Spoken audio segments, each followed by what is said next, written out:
लिख ले, ये नोट कर ले, अगर हमारे हक में इंसाफ नहीं होता है तो हम फिर आएंगे और हमारा हक लेके रहेंगे हम। ये हमारी जज्बात, ये हमारे एहसास, महाराज की आईबी, महाराज की सीआईडी लिख ले, हम पीछे नहीं हटने वाले, हम हमारा हक लेके रहेंगे इंशाअल्लाह ताला।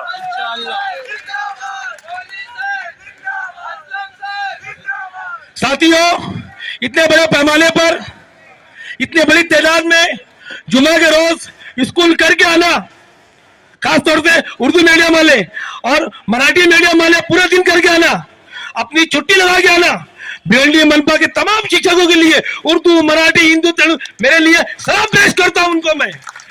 और आप लोगों की मौजूदगी ये हमारी ताकत है। आप लोग ऐसे साथ में रहिए, कोई बड़ी बात नहीं है, कोई बड़ी बात नहीं है, बस ये एकता